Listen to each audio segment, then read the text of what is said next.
So, hi everybody. Buenas tardes a todos. Buenas tardes a todos. Gracias por estar aquí. Gracias por estar aquí. Por favor, silencien sus teléfonos.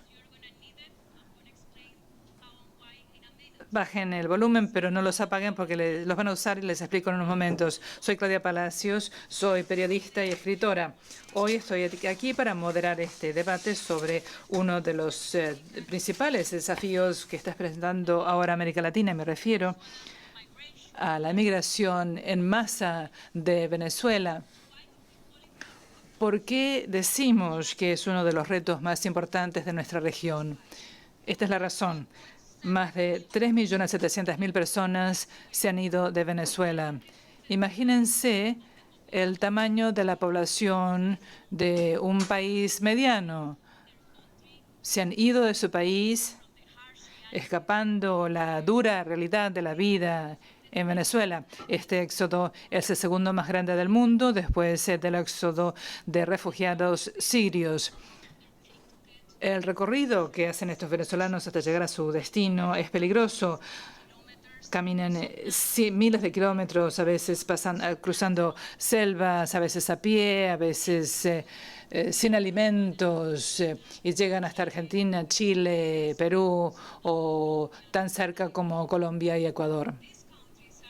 Estos países son los amables anfitriones de estos migrantes. Estamos aquí hoy para hablar sobre el impacto de estos migrantes en su economía, en su sociedad y también sobre la forma en que la comunidad internacional puede ayudarles. También queremos ver las oportunidades que traen estos migrantes a América Latina. Nuestros invitados son Axel Van Trostenberg, nuestro anfitrión y vicepresidente del Banco Mundial para América Latina y el Caribe. Y nuestros panelistas son el ministro de Finanzas de Colombia, Alberto Carrasquilla, ministro de Finanzas de Ecuador, Richard Martínez, la ministra de Desarrollo Internacional de Canadá, María Monsef, y Eduardo Stein, representante especial de las Naciones Unidas para los refugiados y migrantes venezolanos en la región. Entonces, por eso les dije que no apaguen sus teléfonos. Quiero que saquen su teléfono y que escriban sus preguntas y tweets, porque necesitamos esta conversación y necesitamos que sea lo más activa posible. Invitan a sus seguidores a seguirnos. Estamos transmitiendo en vivo. Estamos en Facebook, en Twitter y en el sitio web del Banco Mundial. Pueden sumarse a la conversación usando la etiqueta Venezuelan Exodus o en español Éxodo venezolano. Así que, por favor, úsenlo, háganos llegar sus preguntas, porque al final del panel vamos a tener la oportunidad de responder a sus preguntas en la medida de lo posible. Queremos agradecer a los asociados en los medios de comunicación que están transmitiendo este evento en vivo. El País, The Miami Herald y el Nuevo Herald, Development Canada, RPP en Perú, EMOL en Chile, El Tiempo de Colombia, INFPAE de Argentina y El Comercio de Ecuador.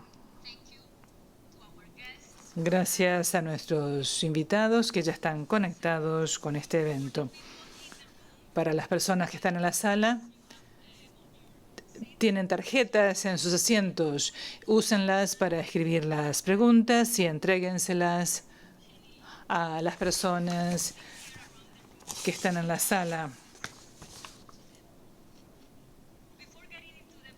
Antes de entrar en el panel, vamos a ver un breve video que muestra la situación de nuestros compañeros y compañeras venezolanos y vamos a escuchar a las comunidades que los están recibiendo.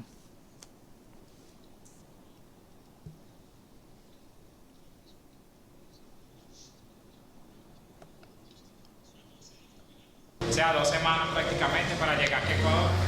La comida del caminante, más que todo es pan y gaseosa. Bueno, lo más difícil es los bolsos de encima, los niños que a veces no quieren caminar, que se cansan, tú no tienes que aguantar un rato. Por lo menos en los páramos de Pamplona hubieron varios caminantes antes de nosotros, murieron.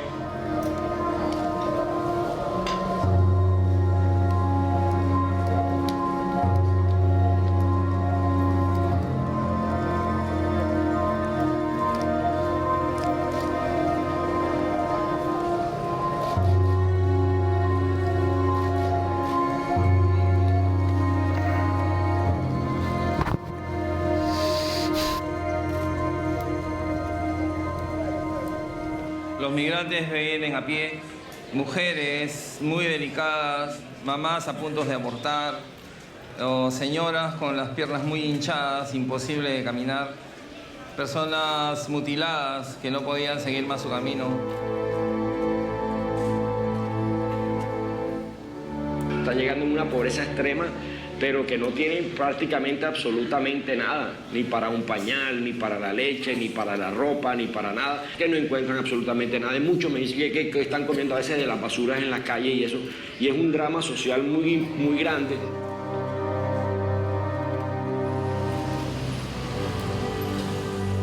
Nosotros atendíamos un promedio diario de más o menos 15, 20 personas al día. Pero en este momento las estadísticas nos están mostrando que estamos atendiendo un promedio de 180 a 200 personas diarias. Está desbordado de cualquier precedente que tú puedas tener, no hay nada que lo compare.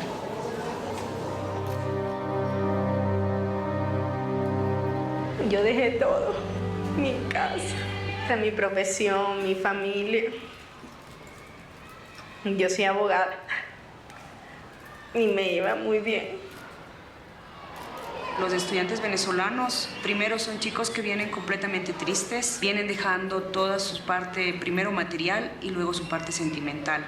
Han dejado amigos, han dejado familiares, incluso lloran dentro de las aulas, no se ubican en la institución y realmente en nuestra institución hemos querido que ellos se sientan bien. Hay la posibilidad para las personas de poder tener un centro de asistencia médica, de poder comer. Además, hay servicios para mujeres que viajan solas, para niños, para adultos mayores. Entonces, un lugar donde las personas puedan por lo menos ser atendidas después de días o meses de viaje.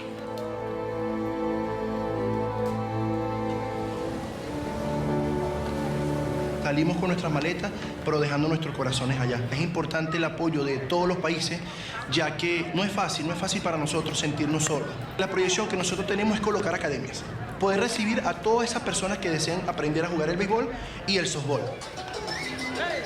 Tenemos ya aproximadamente 7 meses dando clases y la gente que le interesaba se acercaba, mira, quiero aprender cómo es la cosa. Ya llegará el momento en que pase toda esa situación terrible que está pasando en Venezuela y volvamos, y lo que nos sentimos a gusto en este país nos quedamos, pues. Esta movilidad humana mixta que estamos teniendo no va a parar, es algo que va a continuar, que es impredecible y que se requiere también momentos de inserción en la educación, inserción laboral y también trabajar en la comunidad para frenar la discriminación y la xenofobia.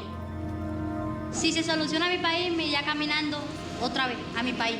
Me voy siquiera hasta gateando, me regreso a Venezuela. Voy a ser la primera que me voy a ir. Yo voy a ser el primero, que así tenga que volver a caminar, regreso a mi país.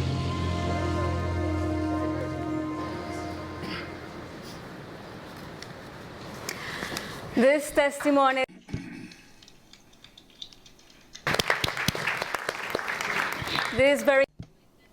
Estos testimonios conmovedores sientan la tónica de nuestra conversación.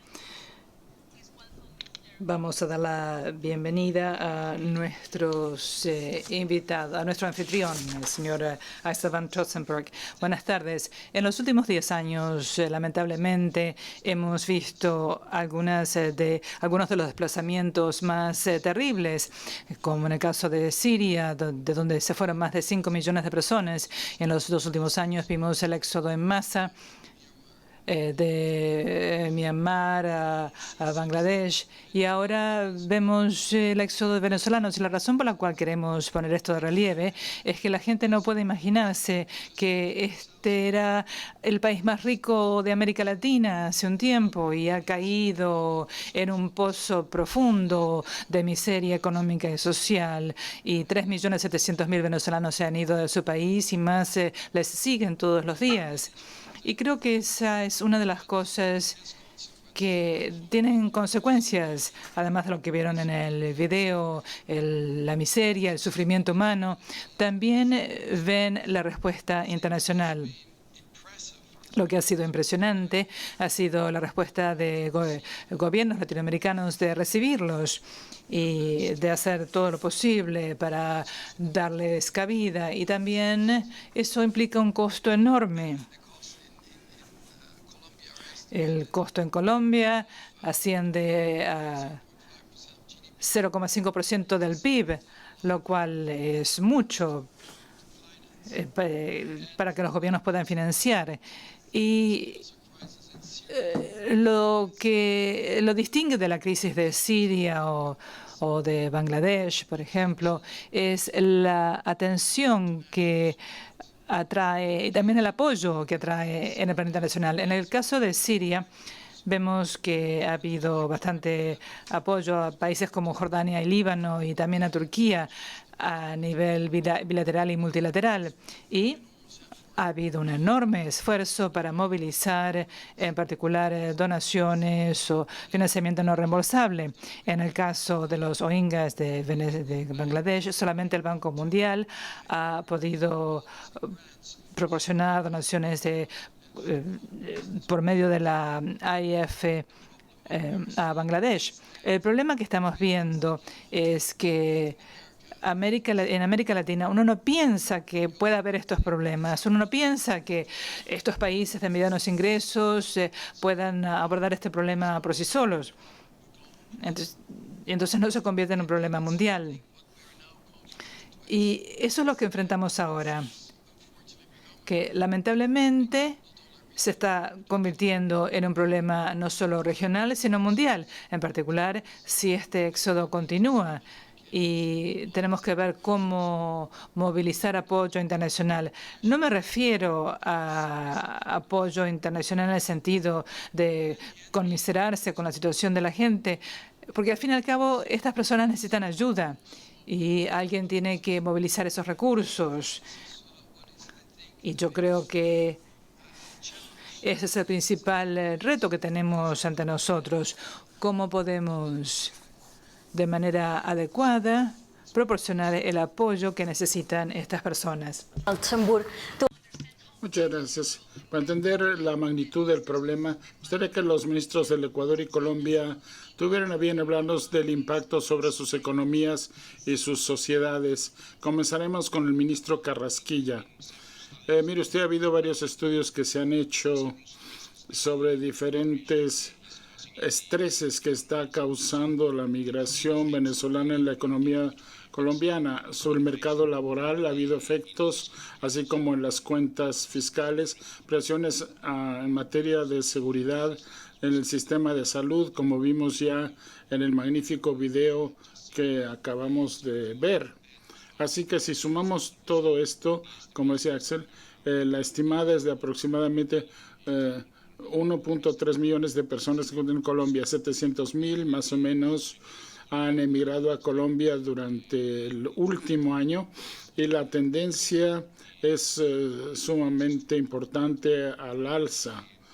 Hay una tendencia que sea mayor. Las cifras finales las tendremos cuando se resuelva la situación venezolana finalmente. Y tenemos que pensar en esto, porque los 1.3 millones de migrantes que se encuentran hoy día en Colombia han representado presiones y tensiones que llegan a 0.5, 0.7 del PIB, lo cual es un monto sustancial de recursos. En dólares se trataría de 1.500 millones de dólares aproximadamente, lo cual hace presión sobre las cuentas fiscales de Colombia anualmente. Constituye pues un enorme desafío para Colombia desde distintos puntos de vista. Esas son las cifras, tenemos 1.3 millones de personas, 0.5 a 0.8 del PIB.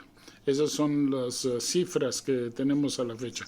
Señor Martínez, en el caso de Ecuador, hay aproximadamente 230,000 venezolanos, ¿no es cierto?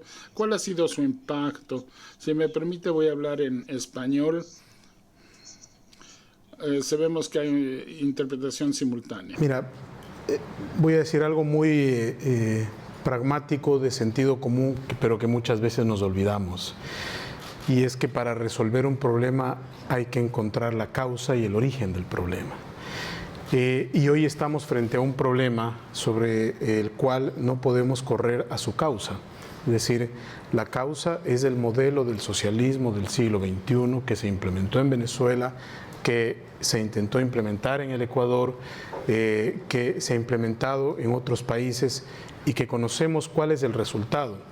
Me parece que este es el primer acto de reflexión que debemos hacer, porque de lo contrario va a ser muy difícil solucionar el problema. Y llevo esto al caso del Ecuador, donde el presidente Lenín Moreno ha dado un giro radical justamente para dejar atrás ese sistema, el modelo del socialismo del siglo XXI, que tiene no solamente una arista económica, sino también una arista política, institucional, de corrupción muy fuerte, que es lo que hoy lamentablemente sufren y viven nuestros hermanos venezolanos. En el caso del Ecuador, efectivamente, son 230.000 personas las que se han estimado. Sin embargo, en términos de densidad respecto de la población y de la población pobre que tenemos, el efecto es mayor en el Ecuador, porque somos un país más pequeño, y en términos del tamaño de la economía también, como lo decía el ministro, hay un efecto contabilizable por el lado del PIB. En nuestro caso estimamos que es un 0.5% del PIB hasta el año 2021.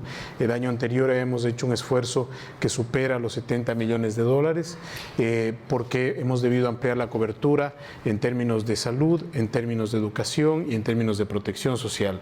Nuestra Constitución garantiza eso, ¿no es cierto? Que cada persona que llega al país tenga la garantía de que podamos abastecerle de los servicios básicos y de la protección social necesaria.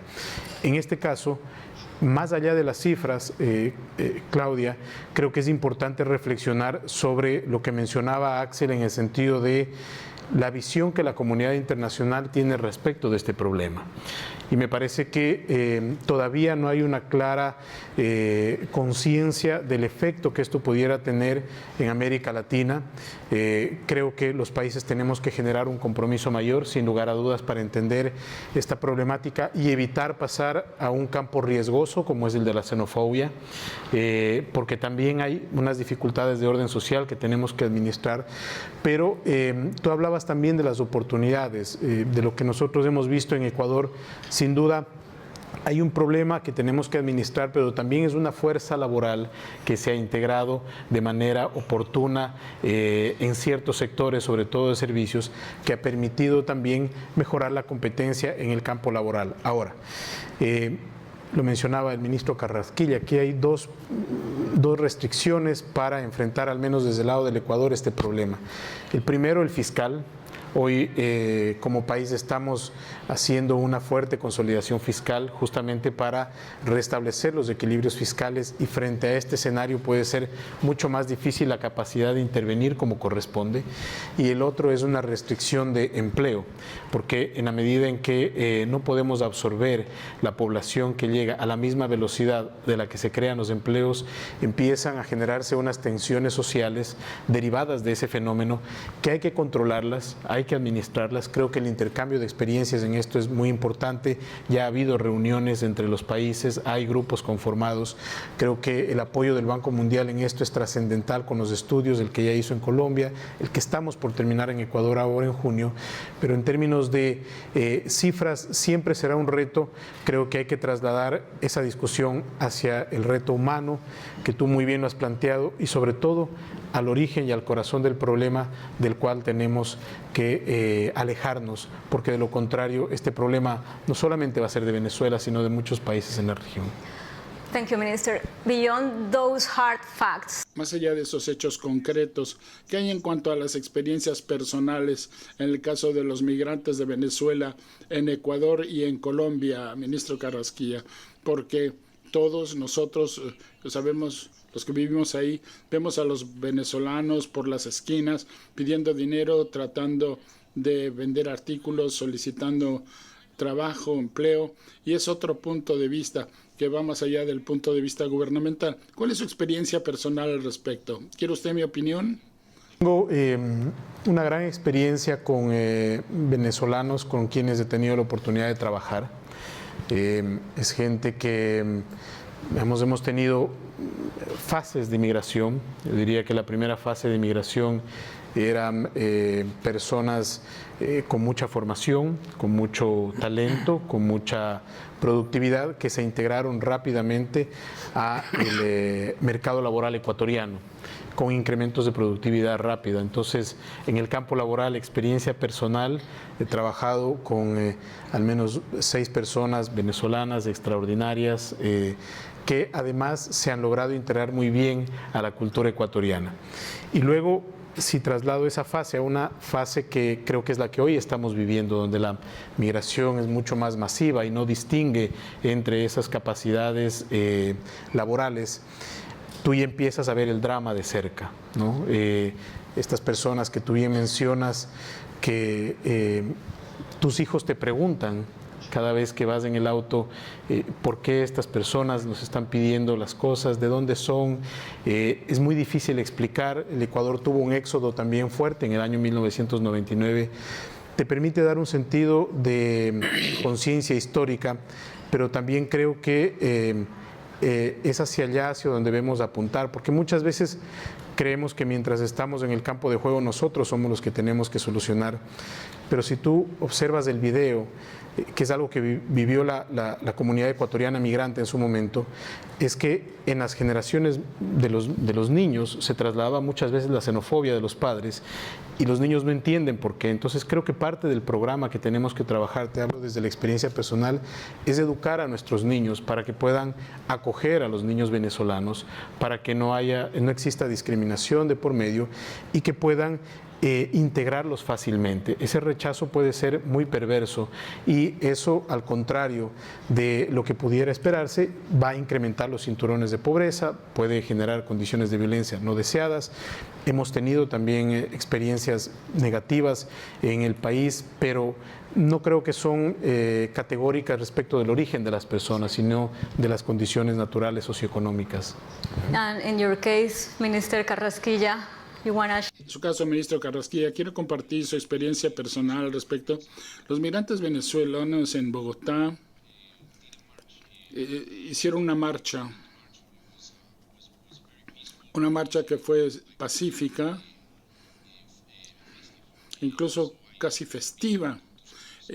Hablé con algunas de las personas y confirmé mi creencia de que se trataba de personas con diferentes niveles educativos, cosa que se podía determinar de inmediato, y había todo un conjunto de personas muy diverso. Me convencí de que efectivamente venimos haciendo mucho en términos de los ajustes de los que hemos hablado, como los ajustes fiscales, pero este es un problema aquí de corto plazo. Hay dos cosas que siempre tenemos que tener presentes al ver la tragedia y el éxodo. Primero, se trata, como acaba de decir el señor ministro, que la experiencia de la migración siempre representa una ganancia de largo plazo para los países que reciben a los migrantes. Hay que tener eso presente a pesar de esta etapa inicial tan dolorosa. Siempre es una historia que termina con bien. Hay muchos estudios que muestran que el efecto a largo plazo, ninguno muestra que sea un efecto negativo, es siempre un efecto positivo y la evidencia existe y es clara. Esto, sabemos que la causa del problema va a desaparecer. No sé si será en 5 minutos, 5 días o 5 meses, pero los orígenes de esta migración habrán de desaparecer. Una vez que se esfumen y una vez que la situación se revierta, tendremos una magnífica oportunidad, no solo para el pueblo venezolano, sino también para países como Colombia. Hay que siempre mantener el enfoque de que estamos jugando un juego de largo plazo y que hay que asimilar los costos de corto plazo, porque la evidencia muestra una y otra vez que este es un elemento positivo neto para nuestro país. Hay que tener eso siempre presente. Y eso es lo que aprendí yo y confirmé a raíz de verlos en aquella marcha donde, a pesar de que protestaban, nunca perdían su ánimo. Señor Monset, señora Monset, su experiencia personal en Canadá muestra cómo es que Canadá ha enfrentado lo que es la migración muy claramente. ¿Por qué no nos habla usted del caso de su país? Gracias, Claudia. Muy buenos días. Bonjour, salam aleikum. Y me da mucho gusto y es un privilegio encontrarme aquí con ustedes en el Banco Mundial, rodeada por dirigentes, incluidos Chris Hogan del Canadá, que se encuentra en nuestro público. Y hablando aquí de personas quienes quizá no sepan que estamos precisamente hablando de ellos en estos momentos, y cuánto les ayudaría en su ánimo el saber que hay personas que quizá no hablan el mismo idioma que ellos, pero que quizá tengan diferentes religiones y diferentes cultos, pero que se preocupan por ellos. En mi historia a nivel canadiense se inició en Irán, donde nací. Fui refugiada afgana de padres afganos. Afganistán, a inicios de los años 80, como saben ustedes, estaba experimentando un éxodo muy importante que se inició con los más privilegiados, los de mejor formación, y los que tenían medios eran los que salían primero, y los que tenían más esperanza tardaron más, se tomaron tiempo, viajaban de frontera a frontera, como lo hizo mi familia, y los más vulnerables son los que salieron al final o de plano no salieron. Fueron sus hijos y sus nietos los que quedaron para volver a unir ese país resquebrajado. Mi madre quedó viuda cuando tenía 20 y tantos años y yo era su hija mayor y trató de ganarse la vida como refugiada en Irán, pero eso no fue viable. La mujer no tiene el mismo valor quizá como lo tiene en otros sitios como en el Canadá y otros sitios del mundo. El empleo en sí constituía un desafío, no tenía las mismas oportunidades, sus hijos recibían cierta formación en algunos momentos y con tres niñas pequeñas y sin tener un ingreso sustentable, la madre tenía que decidir si sus hijas se casarán en una edad muy temprana o bien si se quiere tener una vida más digna. Entonces se asume un riesgo enorme y me llevó a mis hermanas y a mí al Canadá, a una hermosa ciudad en Ontario que se llama Peterborough, donde vivía mi tío. Esto fue en 1996 y no hablábamos inglés. Teníamos que lidiar con los retos que resultan de haberse desarraigado y dejado atrás a las personas que uno ama, habiendo dejado atrás las cosas que uno ama y a las cuales se siente unido, nuestras raíces, nuestros ancestros y antepasados, pero se nos sacó sabiendo que tendríamos un nuevo inicio, una nueva oportunidad en nuestra vida. Nos beneficiamos del sistema de salud universal, de redes de protección social, de bancos de alimentos, vivienda social. Tuve la oportunidad de aprender el idioma, de beneficiarme del sistema de escuelas públicas que crean condiciones de igualdad, de un empleo a los 12 años, repartiendo periódicos. Y a la larga tuve la oportunidad de trabajar como voluntaria y de también prestar servicios a las organizaciones que ayudaron a mi familia cuando nos mudamos a Peterborough.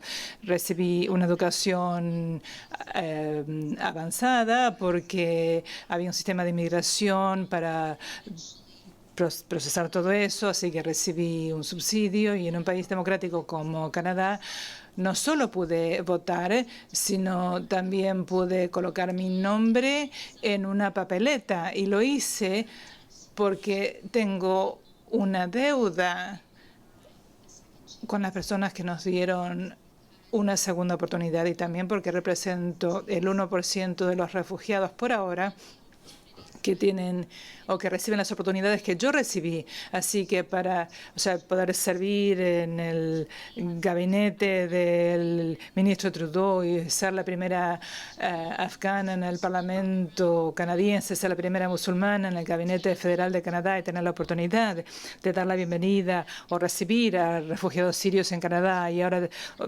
ocupar el papel de ministra de Desarrollo Internacional y Migrantes, todo esto ocurrió por suerte y me gané la lotería y mi familia y yo nos mudamos a un país que nos recibió con los brazos abiertos y nos hizo creer que pertenecíamos a esa sociedad, que teníamos un valor intrínseco y que teníamos algo que darles a ellos también.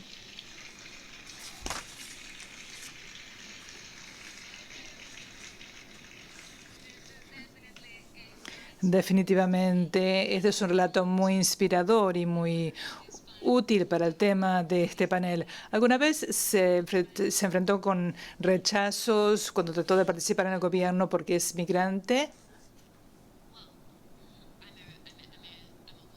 Soy mujer, soy refugiada, era joven, soy musulmana de una cierta parte del mundo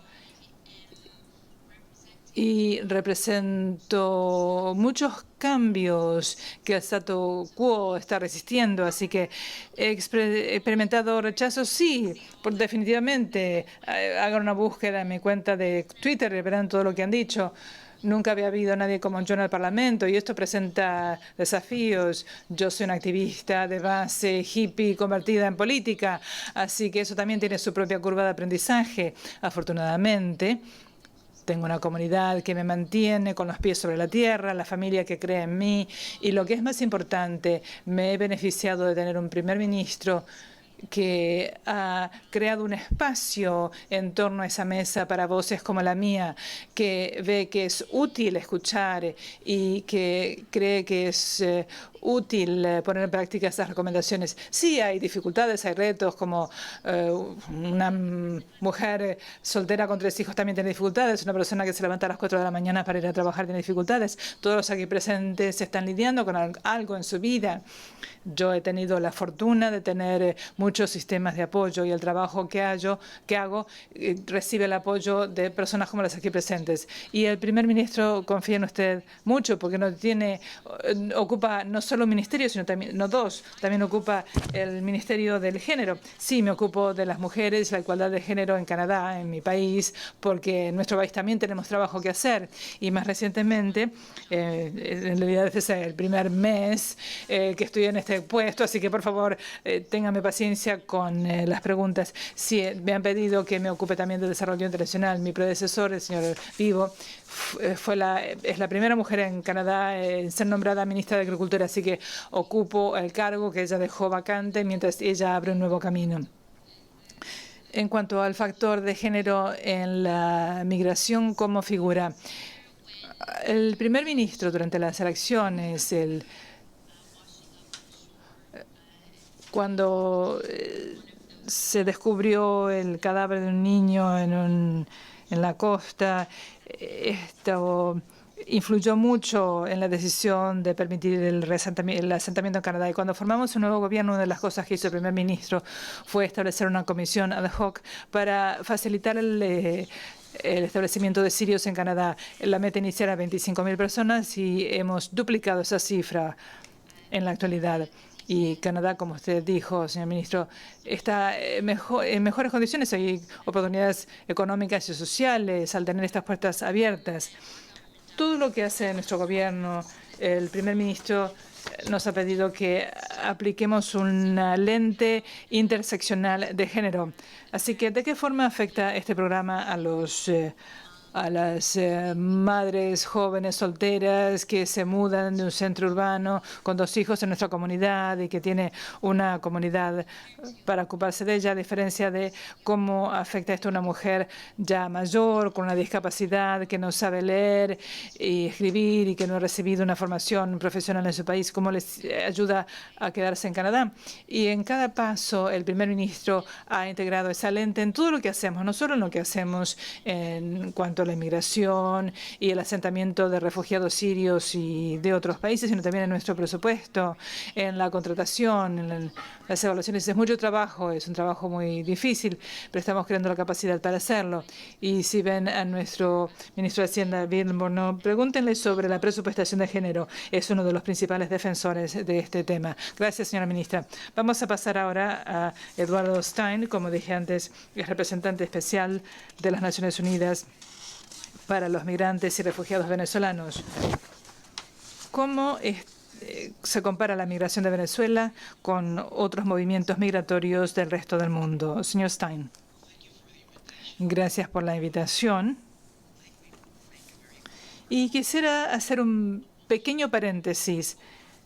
En la lista de sus calificaciones, usted excluyó la palabra talento.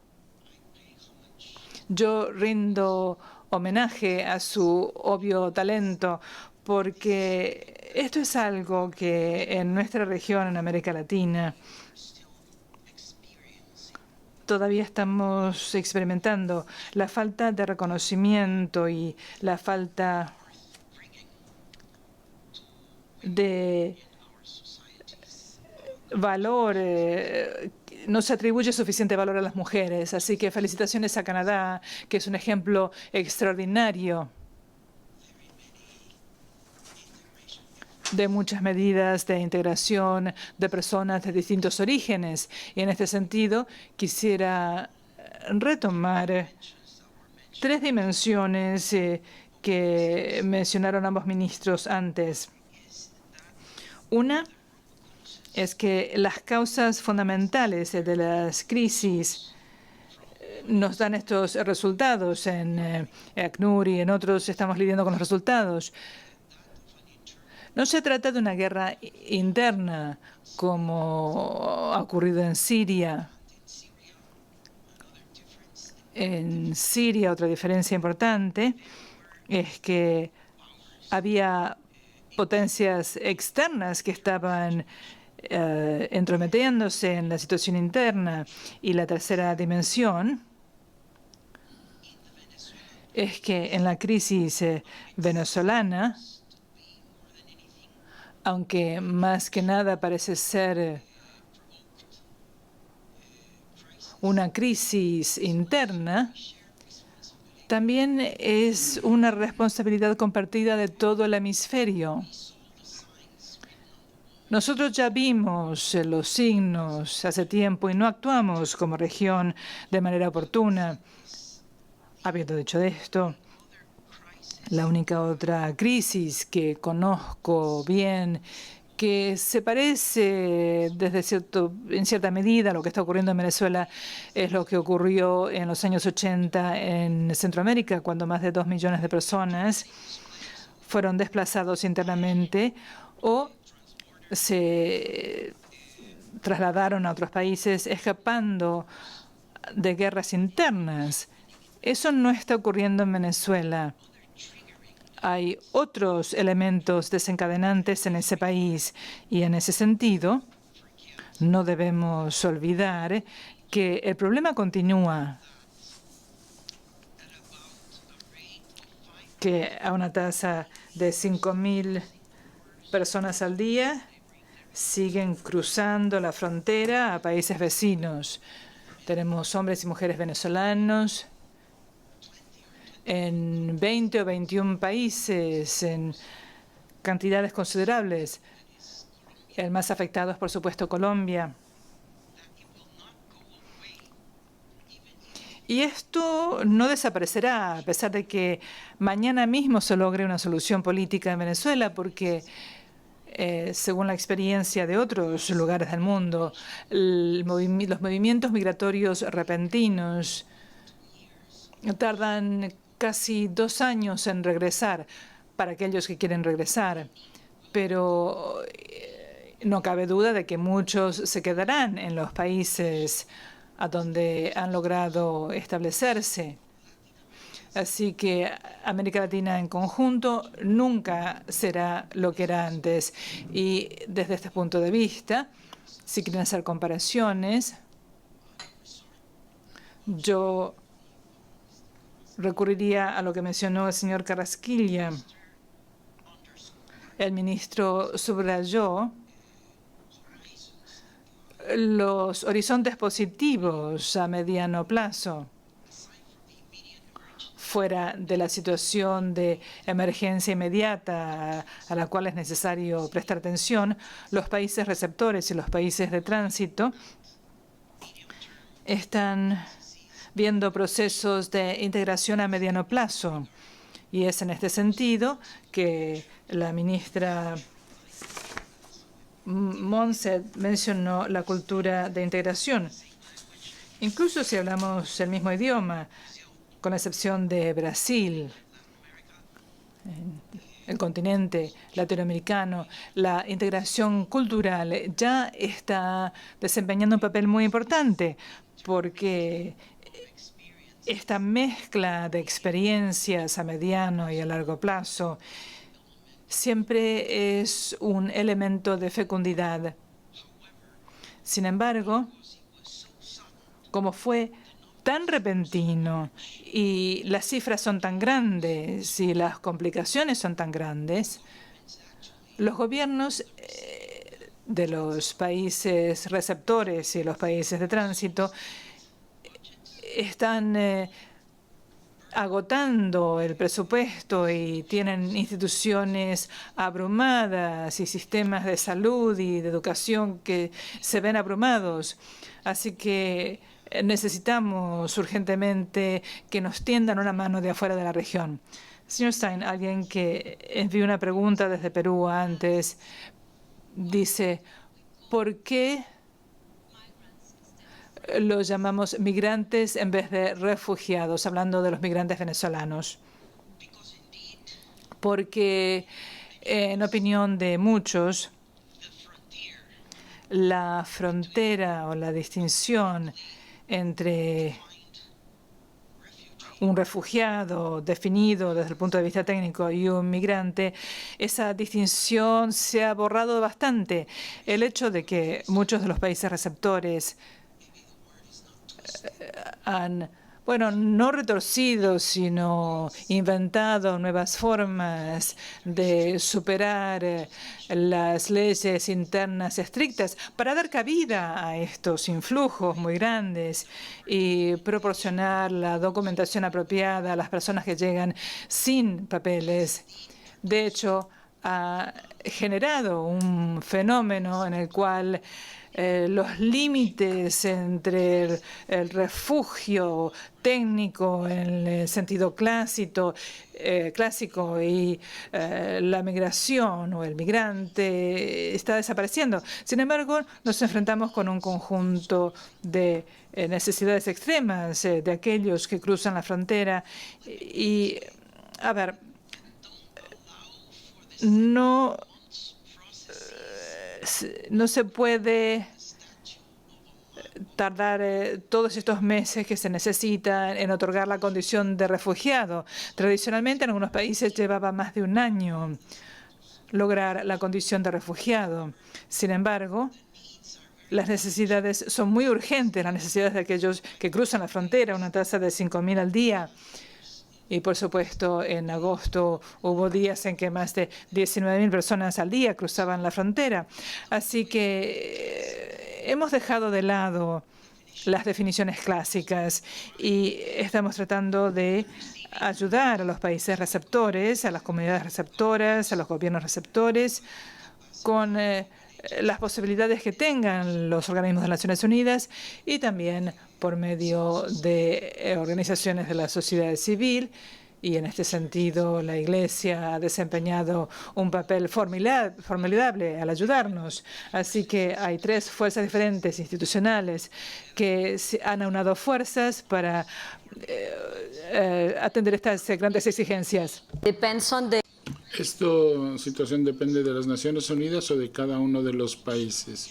Mire, cada país está definiendo cuáles son las categorías, pero diré que cada país ha mostrado ya una flexibilidad enorme para dar cabida dentro de su legislación interna y poder garantizar así que los que arriben en su territorio puedan permanecer o atravesar.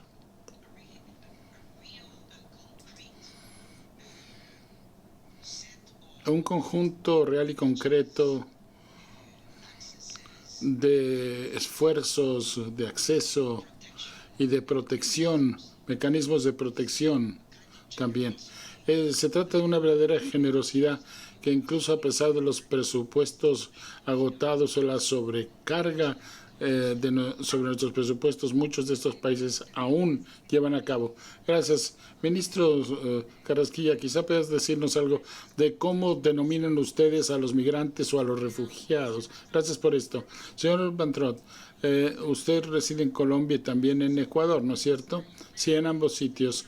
Y se ha reunido con los funcionarios y con los migrantes, con los dirigentes sociales.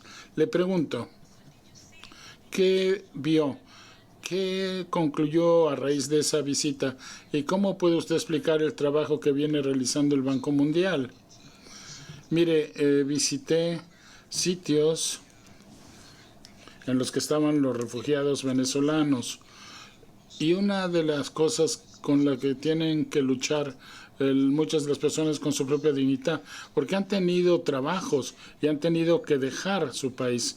Muchas personas no reciben servicios médicos, se encuentran en una situación de desesperación que les llevó a huir, y especialmente si tienen chicos pequeños, ya que no tienen alternativa alguna.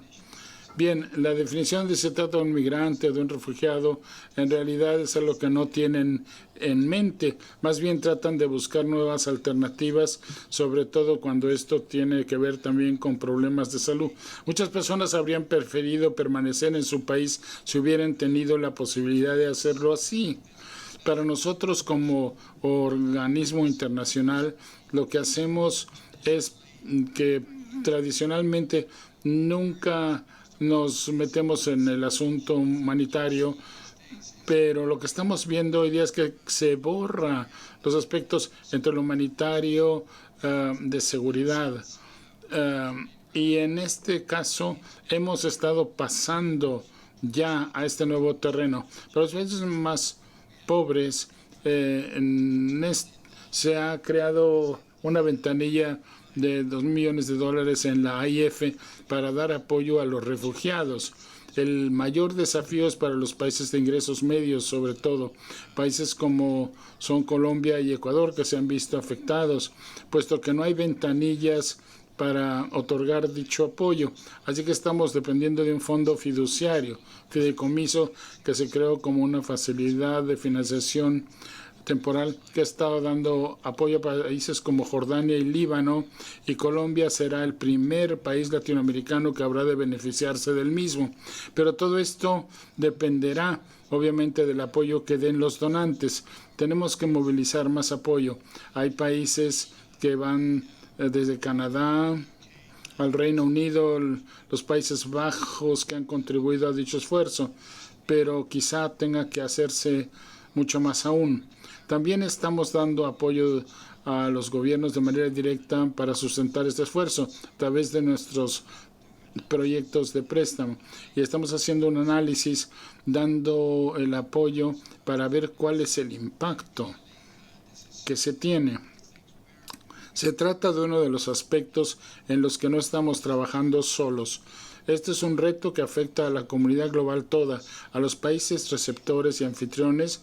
Y ahora la idea es cómo trabajar con el sistema de Naciones Unidas y con otros bancos de desarrollo o bancos multilaterales de desarrollo, instituciones como la Cruz Roja Internacional, y cómo se pueden complementar sus esfuerzos. La razón es bien clara, es que existen recursos muy escasos y hay que coordinarse de la mejor manera posible.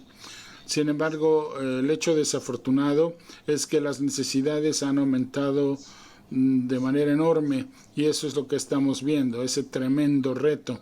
¿Hay alguna manera en la que países, digamos, como Chile o Perú, puedan recibir ese mismo tipo de asistencia? Usted mencionó que Colombia ya está recibiéndola ahora.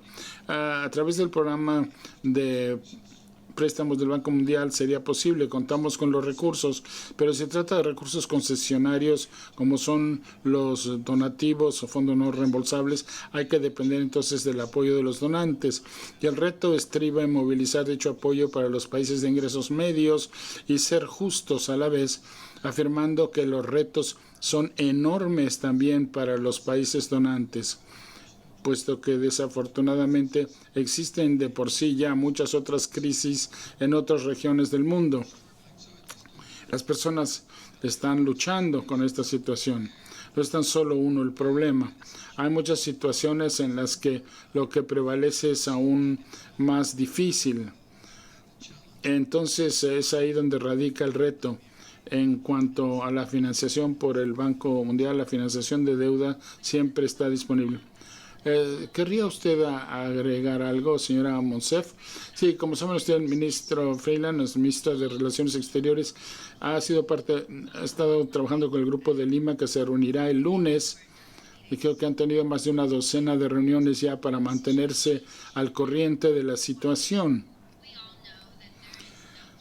Todos sabemos que no hay mejor sitio que nuestro hogar, nuestro país, y todos sabemos dónde están nuestras raíces. Sabemos que muchos venezolanos, sin embargo, no habrán de volver a sus hogares pronto.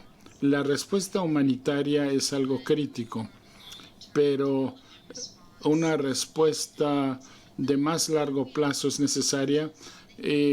Cuanto mejores sean nuestros enfoques, menos problemáticos serán las comunidades que reciben a estas personas y acogen a estos vecinos en sus propias comunidades. Es la razón por la cual Canadá ha anunciado que tendrá $53 millones para apoyar los esfuerzos de estabilización con apoyo para desarrollo humanitario, abocándose en particular a los más marginados, a los más vulnerados o vulnerables, apoyando a aquellos receptores que han abierto las puertas de sus hogares. Parte de nuestro compromiso en el Canadá ha sido el de contribuir $17 millones a el Servicio de Financiación Global Concesionaria, que apoyará los esfuerzos generosos de Colombia por integrar a los venezolanos, así como $1 millón por concepto de asistencia técnica al Banco Mundial como apoyo directo de la respuesta ante la migración en Colombia. Cuando aplicamos esta idea que les mencioné antes, las mujeres, las niñas y las personas con discapacidades, sabemos que efectivamente estos son todos agentes poderosos del cambio, pero a veces son subvalorados. ¿Qué tal si les empezamos a dar apoyo para que adquieran las destrezas necesarias para convertirse en contribuyentes activos en sus familias, poniéndose en pie y estableciendo un cierto nivel de civilidad? Estamos tratando de dar ese apoyo técnico y capacitación en destrezas para que este proceso se pueda iniciar lo antes posible. El proceso sea menos penible tanto para las familias y generaciones venideras y también para las comunidades quienes los están recibiendo. Gracias, señora ministro. Le recuerdo a la audiencia que puede seguir nuestro trabajo utilizando el hashtag con el numeral Éxodo Venezolano. Pueden enviar sus preguntas a través de Twitter o Facebook número 2 y trataremos de responder a sus consultas en breve.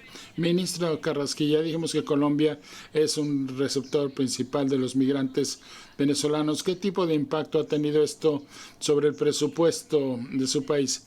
El presidente Duque en fecha reciente solicitó flexibilizar la regla fiscal, cosa que es una tarea magnánima, sabiendo que las agencias calificadoras de riesgo se apegan y siguen estos aspectos donde se aplica la regla fiscal. Mire usted, la cifra es de aproximadamente 1.5 mil millones de dólares, 1.500 millones de dólares, siempre y cuando el flujo de migrantes prosiga. Habrá un proceso según el cual los migrantes iniciales gradualmente irán asimilándose a nuestros mercados laborales e instituciones, irán llegando nuevos migrantes. O sea, son 1.500 millones de dólares básicamente por año. Toda esta ayuda que estamos recibiendo proveniente del Canadá, de Noruega, del Reino Unido, del Banco Mundial, que ha coordinado todas esas donaciones, ha llegado a ser una cantidad sustancial, unos 30 mil millones de dólares que utilizaremos, 30 millones de dólares que utilizaremos bien, espero. Pero hay que ser relativos en esto. 30 millones de dólares dentro de 1.500 millones suena bonito, suena muy chulo, simpático. Pero la segunda cosa que querría decir es que desde el punto de vista del ámbito financiero, algún día esta pesadilla por la que están atravesando los venezolanos va a llegar al final. Y la comunidad mundial tiene la idea de estar listos porque el día después de que se dé la solución, los venezolanos van a tener que importar alimentos, medicamentos, mecanismos de financiación comercial que tendrán que haber sido preparados de antemano. No se puede improvisar en ese terreno. Tendrán que reconstruir su sector eléctrico, dándole agua a la población, todas las necesidades básicas. Así que la región pues tiene la responsabilidad de prepararse para ello. Y en ese caso, cuando vemos la luz a la salida del túnel, los recursos reales importantes tendrán que ser adelantados. En el término de Colombia, debemos de tomar esto como una conmoción temporal, que quizás es negativa para nosotros en el corto plazo, pero positiva, sin embargo, en el mediano y largo plazo. A pesar de nuestro ADN de ser parte de esta solución en Venezuela, históricamente los colombianos fueron los que emigraron originalmente a Venezuela. Millones de colombianos fueron a Venezuela. Así que este es un acto de reciprocidad con una visión de largo plazo. Sin embargo, me preocupa la preparación para el momento en el que este problema efectivamente se resuelva. Tenemos que financiar este proceso. Los 1.500 millones tendrán que venir de los contribuyentes colombianos. Y mi preocupación está en qué sucederá al día siguiente que se resuelva el problema. ¿Estamos listos para ello? ¿Estamos listos desde el punto de vista financiero, técnico y de financiación comercial? Pregunto, ¿qué le dice usted a las agencias de calificación comercial en el caso de que Colombia tenga que mover esta regla fiscal como ha propuesto el presidente Duque? Mire, tenemos los mismos objetivos en términos fiscales, son los mismos. Las personas quienes estudian esto en Colombia y los expertos aseveran que esta es una conmoción temporal, no es un shock permanente. Los objetivos de endeudamiento a largo plazo no se ven afectados por un shock temporal, sino por uno de larga data. Así que la preocupación fiscal es una preocupación de liquidez de corto plazo y no de sustentabilidad en el largo plazo. Los cambios en la regla fiscal no ponen en tela de juicio la sustentabilidad de nuestras finanzas, aunque se trata de mucho dinero sin duda. Es un gasto sustentable porque es temporal. Bien, Esther Martínez. Señor Martínez, los ecuatorianos reciben servicios básicos en su país, señor Martínez, pero si el número de migrantes aumenta, ¿acaso estarían en posibilidad de dar esa asistencia a los no ecuatorianos? Y no solo la ley, sino la Constitución efectivamente garantizan que todas las personas en Ecuador que tengan nacionalidad o no y que hayan emigrado al país tengan justamente los servicios y la garantía del Estado de sus servicios sociales. Creo que la condición del Ecuador en términos macroeconómicos y sobre todo de sostenibilidad fiscal es mucho más delicada para afrontar este problema. Porque al contrario de lo que ha mencionado el ministro Carrasquilla, el shock, nosotros recibimos un shock permanente que derivado no solamente de factores externos, sino de la propia política pública que hoy nos obliga a tomar correctivos de largo plazo. Claro. Y eso se contrapone de alguna manera con este esfuerzo adicional que hay que hacer para lograr amortiguar este shock temporal, fruto y derivado de la migración. Entonces, allí yo nuevamente creo que hay que pensar estas cosas en el largo plazo, no solo desde el punto de vista fiscal, sino de los riesgos futuros de que esto no se convierta en un shock permanente. Es decir, el ministro Carrasquilla mencionaba, tenemos que pensar en el día después. La pregunta es, ¿qué tanto va a demorar en llegar ese día después? Y pudiera convertirse en un shock cuasi permanente. Entonces creo que la responsabilidad hoy de la comunidad internacional no solo está en garantizar un amortiguamiento que permita blindar a esa población que ha migrado, sino atacar a las raíces del problema para evitar que esto continúe. Porque en la medida en que el modelo que está implantado en Venezuela continúe con este rumbo, va a ser muy difícil y cada día va a ser más doloroso para los hermanos venezolanos y cada día va a ser mucho más complejo para los países vecinos recibir y amortiguar esta diáspora que se ha generado nuevamente fruto de este modelo. Entonces yo creo que hay que darle una mirada integral. La parte financiera es muy importante para los países como el Ecuador, que avance en un proceso de consolidación fiscal. Los buffers que nosotros tenemos que aplicar en este momento básicamente están anclados para evitar que el proceso de consolidación fiscal afecte a los más pobres.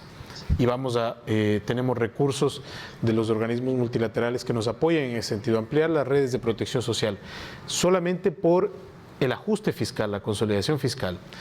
A eso le sumas este factor que es un shock que profundiza el riesgo de que no se alcancen esos objetivos en el mediano plazo. Entonces, sí es un problema, evidentemente hay que analizarlo en esa perspectiva, pero sí quiero generar una conciencia respecto de que el problema fiscal y el problema de fondeo de ese problema mayor que es la migración va a tener solución, pero el problema estructural está en otro lado y creo que hay que repensar un poco cómo nosotros vamos a lograr que ese día después que se ha mencionado sea beneficioso y próspero para los propios venezolanos. Y digo esto por experiencia. Nosotros en el año 99 tuvimos una migración muy fuerte. Migraron cerca de 2 millones de personas. Migraron a Estados Unidos, migraron a España, migraron a Italia. Y muchos de ellos hoy están encontrando la posibilidad de regresar frente a un escenario de estabilidad económica garantizado básicamente por la dolarización, que fue una decisión fuerte que tuvo que tomar el país en ese momento, pero que ha garantizado un escenario de previsibilidad futura importante. Y eso hace que hoy las personas regresen al Ecuador, pero bueno, sus hijos, muchos de ellos ya se quedaron integrados a las comunidades diferentes, pero me da la impresión de que, al menos haciendo un comparativo del proceso de migración del Ecuador de ese entonces con el proceso migratorio venezolano de hoy, va a ser mucho más difícil recuperar esa capacidad de reactivación del tejido social, del tejido productivo, del tejido cultural, del tejido académico en un futuro. Entonces tenemos que pensar que este proceso de fondeo es no solamente el proceso de fondeo hoy de nuestros países para lograr amortiguar el efecto de la migración, pero sino también el proceso futuro de reconstrucción de un país como Venezuela, que hoy por hoy no puede recibir bajo ningún concepto las espaldas de quienes somos sus vecinos. Gracias, ministro. We got a question from the audience and actually... Gracias. Hay preguntas del público. Algunos que se escribieron las preguntas, levanten la mano y alguien las recogerá. Allí hay alguien que está recogiendo tarjetas.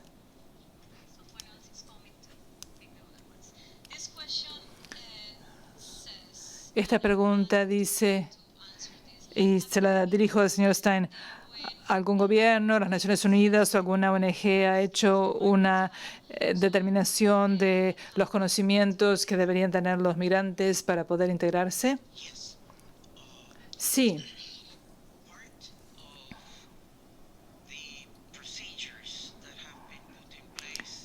En parte, los procedimientos establecidos implican una evaluación muy rápida de la capacidad y la destreza y el nivel profesional de las personas que cruzan la frontera.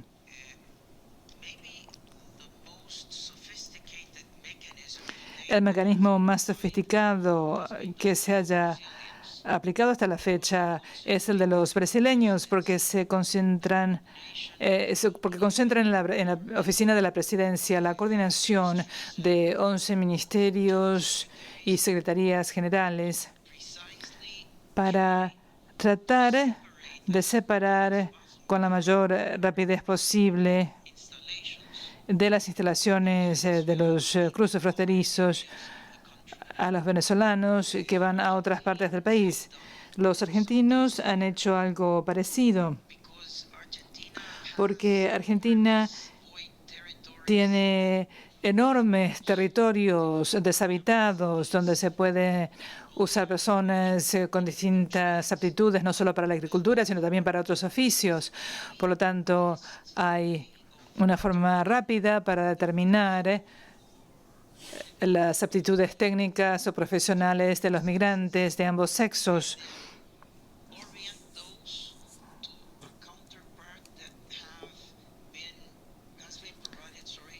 Y también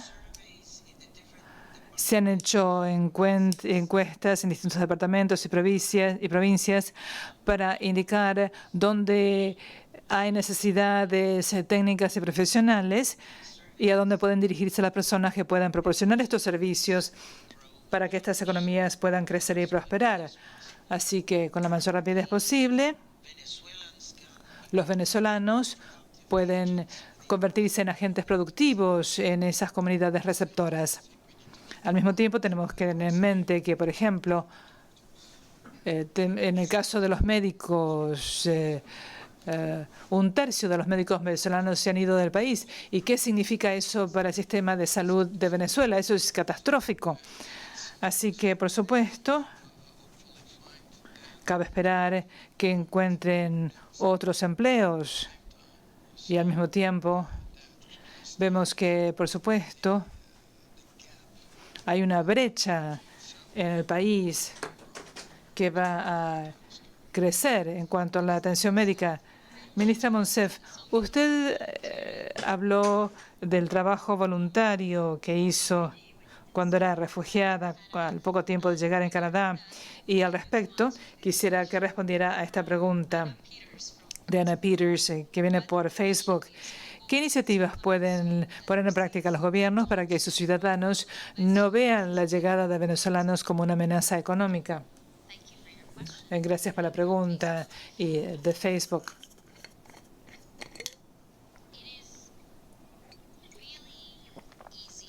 Es muy fácil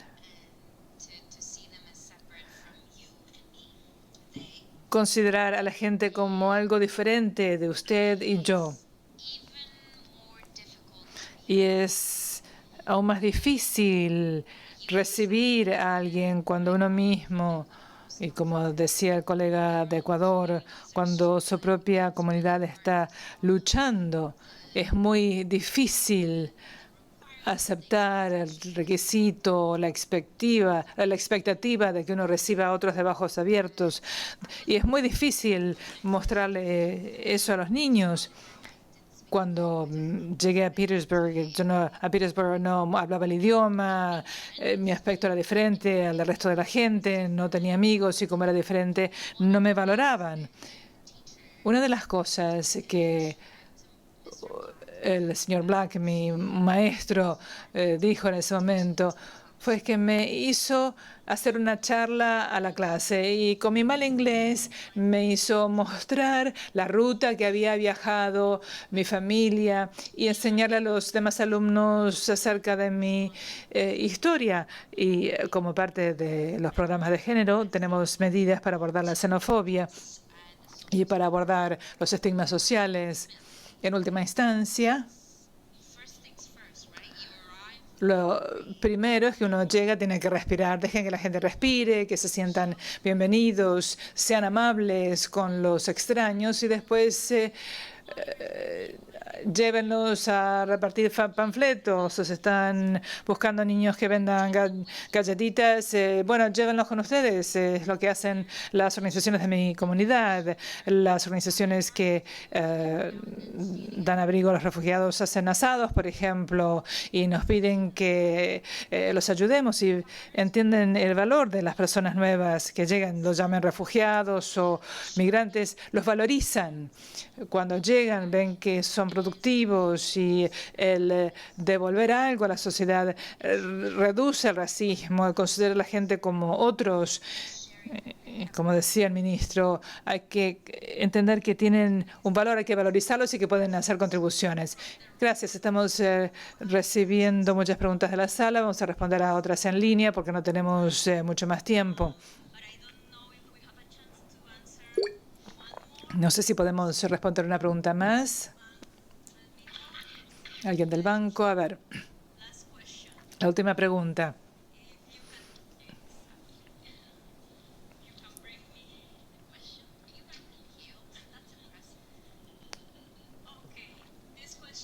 Esta pregunta es para los ministros de Colombia y Ecuador. ¿Qué papel consideran ustedes que puede desempeñar el sector privado en su país para apoyar a los migrantes? Ministro Carrasquillo. En la actualidad, la gente tiene que ser flexible con la contratación. El mercado laboral en Colombia ha sufrido un gran shock, así que el sector privado tiene que responder, tiene que tener flexibilidad. Colombia históricamente no ha sido un país que recibía migrantes. Esto es algo nuevo para nosotros, así que estamos aprendiendo y ciertamente el sector privado como empleador tiene que adaptarse a este gran shock. En segundo lugar, una vez que se resuelva el problema en Venezuela, el sector privado colombiano va a tener que desempeñar un papel muy importante en la reconstrucción del país. El sistema bancario en Venezuela desapareció, no hay moneda, no hay electricidad, no hay agua, no hay transmisión de bienes y servicios en el país está incomunicado, hay muy pocas comunicaciones. Y lo peor es que el capital humano se ha desvalorizado por completo. Así que básicamente la reconstrucción implica mucha asistencia, reconstrucción de instituciones. Y el sector privado de Colombia y otros países de la región tiene una gran responsabilidad. Estamos dedicando mucho tiempo y con toda razón a hablar sobre la tragedia del éxodo.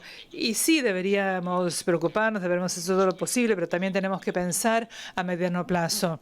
Yo creo que tenemos que estar listos, sea dentro de 5 días o dentro de 5 meses. Sería imperdonable como región que nos tomaran desprevenidos. Se resuelve el problema y ¿qué hacemos? Si eso ocurre, habremos fracasado como comunidad y como región. Gracias, ministro. ¿Y qué pasa con el sector privado en Ecuador? Ministro Martínez. Mi punto inicial respecto de que estamos atendiendo las causas del problema y hay un origen. Y creo que la mayor responsabilidad no solamente de Ecuador, de todo el sector privado, de la Iglesia, de la sociedad civil, es evitar que este tipo de modelos se desplieguen en la región. Esa es una gran responsabilidad. Te hablo desde la experiencia propia porque nosotros estuvimos muy cerca, y está cerca del abismo y es muy fácil, muy difícil reflexionar sobre lo que pudo haber sido el Ecuador cayendo a ese abismo. Y creo que hoy lo estamos rescatando gracias al liderazgo de nuestro presidente y llevarlo a un Ecuador con más transparencia, con independencia de poderes, con libertad de expresión, con menos corrupción, con sostenibilidad, preocupándote de los más pobres. Entonces me parece que allí el rol del sector privado es un rol de apostar hacia una construcción conjunta del futuro del país en unos mínimos que no son para solamente el sector privado, porque si el sector privado se cierra, estos modelos también tienen una respuesta y tienen un origen que es la exclusión, la desigualdad, la falta de integración, la regresividad. Y eso implica que tienes que tener un sector privado mucho más reflexivo respecto de lo que la sociedad está esperando del sector privado, respecto de un sector privado mucho más activo en compartir con la sociedad, porque de lo contrario es mucho más fácil que el caldo de cultivo se expanda para el populismo, si es que no atiende con esa valentía el sector privado. Al sector privado muchas veces le pones la palabra equidad en la mesa y sale corriendo. Tiene que estar dispuesto a debatir. Cuando yo estuve en el sector privado, en los temas de equidad de género trabajamos mucho y te digo, pero cuesta mucho lograr ese nivel de reflexión. Entonces, yo quiero ser muy incisivo en esto de que para mí es un rol mucho más, como menciona el ministro Carrasquilla, de largo plazo. Él lo plantea desde la perspectiva de la reconstrucción de Venezuela, me parece extraordinario.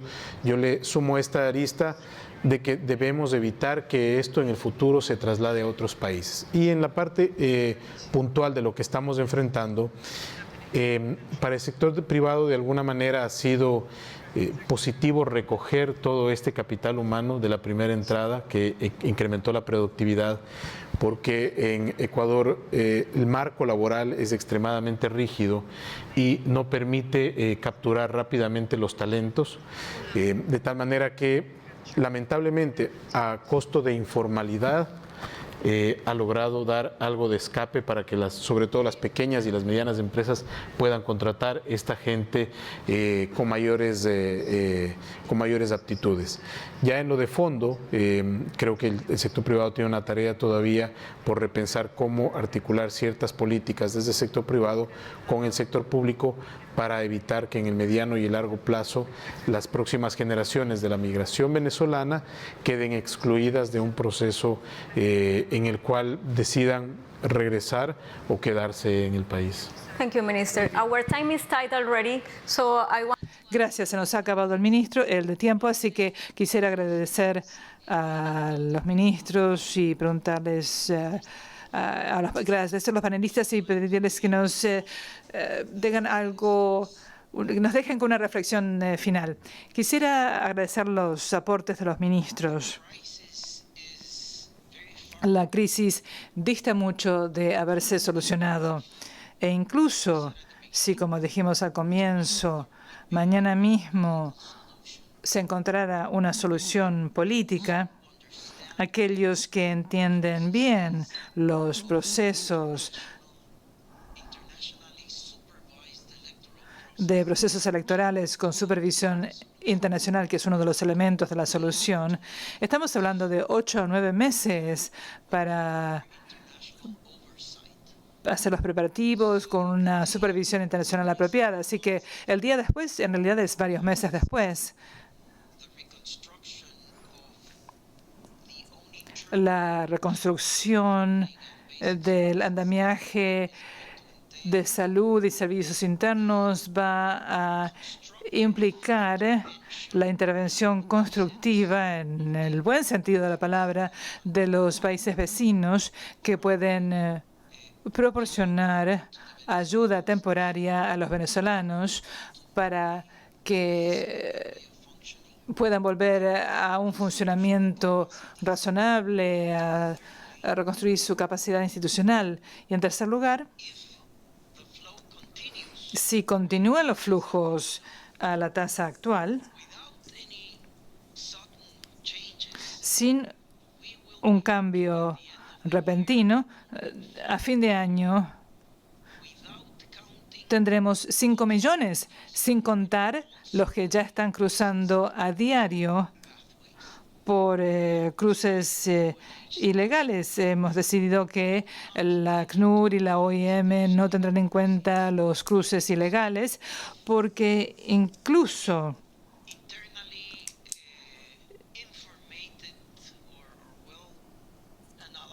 con conjeturas bien fundamentadas no podemos realmente verificarlo plenamente, pero si tenemos en cuenta esos cruces ilegales, ya hemos superado la marca de los 4 millones. Así que como región, como bien dijo el ministro, tenemos que estar preparados para prestar atención a mediano plazo a aquellos que ya se han ido y a las exigencias extraordinarias que surgirán en Venezuela después que se llegue a una solución política. Gracias. Señor Van Trottensberg, una última idea. El señor Stein dio en el clavo. Debemos estar preparados para actuar ahora, para actuar en particular con aquellos que son refugiados en los países vecinos. Pero tenemos que prepararnos también a mediano y a largo plazo para ayudar con la reconstrucción del país. Lo bueno es que el banco fue creado justamente para eso. El BIRF es el Banco Internacional de Reconstrucción y Fomento, así que tenemos que seguir prestando atención a medio plazo, seguir trabajando, y esto requerirá que la comunidad internacional, así como el sector privado, colaboren, porque sin el sector privado no podremos lograr esos objetivos. Pero el banco está listo. Así que gracias a los panelistas. Señor ministro, ¿quiere decir algo más? No. Gracias a los panelistas por haber compartido esta información y por aportar estas ideas, y al público por sus preguntas y por asistir. Hasta la próxima.